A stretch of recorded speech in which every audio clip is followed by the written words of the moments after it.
ایک سوال یہ تحریر فرمایا کہ دعائے تراویح کا پڑھنا کیسا ہے؟ بھیا یہ دعا کہیں نہیں آئی، صاف بات ہے، کسی حدیث میں کسی جگہ نہیں آیا کہ 4 رکعتوں کے بعد یہ دعائے تراویح پڑھنی چاہیے، جس سے اہتمام سے اب مساجد میں اس کے چارٹ لگائے جاتے ہیں اور لوگوں سے سنا جاتا ہے اور بچوں کو یاد کرایا جاتا ہے، اس کی کوئی اصل نہیں۔ کوئی پڑھے اسے ہم منع نہیں کرتے۔ اصل قصہ یہ ہے کہ تراویح میں امت کا طریقہ رہا ہے۔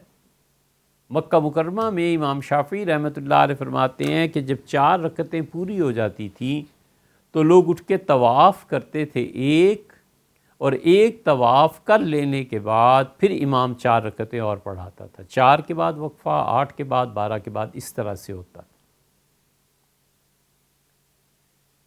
مالکی حضرات کے نزدیک 36 تراویح کا پڑھنا مستحب ہے، اور امام مالک رحمۃ اللہ علیہ کی موطا کے شراح کہتے ہیں کہ ہمارے اس شہر میں لوگ 36 رکعتیں پڑھتے ہیں تراویح کی، کہ 4 رکعتیں جب پوری ہو جاتی تھی تو مسجد نبوی میں ایک نفل 50,000 کے برابر ہے، تو اٹھ کے 4 رکعتیں اور پڑھ لیتے تھے اپنے طور پہ، پھر امام 8 رکعتیں 4 اور پڑھانے کے لیے کھڑا ہوتا تھا، تو یہ 4 سے فارغ ہو چکے تھے، امام پھر 4 پڑھا دیتا تھا، پھر یہ اٹھ کے اپنے 4 نفل پڑھ لیتے تھے، تو 20 تو تراویح ہو گئیں، اور ہر چوکے کے بعد جب 4 رکعتیں اس سے پڑھیں تو 16 یہ ہو گئیں، 36 رکعتیں تھیں۔ کہ اس سے بہرحال کم عبادت ہے جو اہل تشیع کے ہاں، اہل تشیع کو اب تو کون کرتا ہوگا عبادت؟ 1000 رکعتیں پڑھنی ہے دن اور رات میں، تراویح نہیں، 1000 نوافل پڑھنے، تو 36 رکعتیں مدینہ منورہ میں ادا کی جاتی تھی، اہل مکہ اور اہل مدینہ۔ عراق والے حنفی فقہا انہوں نے کہا کہ 4 رکعتیں پڑھے اور اس کے بعد اتنی دیر آرام کرے، ریسٹ، جتنی دیر میں اس نے 4 رکعتیں پڑھی ہیں، تاکہ نشاط، امنگ، طبیعت کا رجحان پھر پیدا ہو، پھر اٹھے، پھر قرآن پڑھے۔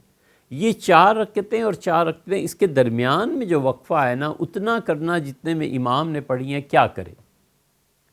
حنفی فقہا فتاوی عالمگیری میں بھی لکھا ہے کہ اس میں اللہ کو یاد کرے، حضور اقدس صلی اللہ علیہ وسلم پہ سلام پیش کرے، نماز پڑھے، جو اس کا جی چاہے وہ کرے۔ یہ بھی آیا کہ خاموش رہے۔ وہ جو تراویح پڑھ رہا ہے اس کی اپنی مرضی پہ ہے، تو تینوں مکاتب فکر ہو گئے، مکی، مدنی اور کوفی۔ حنفی فقہا نے ظاہر ہے اس کو کہا ہے کہ تمہارا اختیار ہے، جو بھی کرو۔ تابعین، بڑے بڑے اکابر رحمہم اللہ مدینہ منورہ میں یہ کرتے تھے، بڑی ہمت تھی، 20 رکعتیں امام کے پیچھے اور 16 رکعتیں ویسے پڑھتے تھے، 36 رکعتیں پڑھتے تھے۔ یہ تابعین کے دور میں بھی تھا رحمہم اللہ۔ 4ویں 5ویں صدی کے بعد بزرگوں نے کہا لوگ چپ کر کے بیٹھے رہتے ہیں، گپے مارتے ہیں، چلو یہ اللہ کی تعریف پہ مشتمل کچھ فکرے جوڑ دو، یہی پڑھ لیا کرے۔ بس اس کے بعد سے تسبیح تراویح ہوئی ہے، اور اس کا بھی کوئی اصل اور وجود نہیں ہے کہیں بھی۔ اس لیے شامی رحمۃ اللہ نے کلیہ لکھا ہے۔ شامی سے پوچھا گیا ہے کہ نفل کی جماعت، تو انہوں نے کہا ہمارے زمانے میں نفل بھی جماعت سے کوئی پڑھتا ہے تو پڑھنے دو، لوگ پہلے ہی عبادت نہیں کرتے، اور تم حنفی فقہ کے مطابق نفل کی جماعت کو مانتے نہیں ہو، تو کسی اور امام کے قول پہ چلے جاؤ، لوگوں کو کم سے کم عبادت تو کرنے دو، نہ کریں۔ اس اصول کے تحت کوئی بھی 4 رکعتوں کے بعد یہ بزرگوں کی جمع کی ہوئے 2-4 فکرے پڑھتا ہے، ہم کہتے ہیں چلو کچھ تو پڑھو نا، کچھ تو اللہ کی تعریف کرو، ورنہ اصل میں یہ چیز ثابت نہیں ہے۔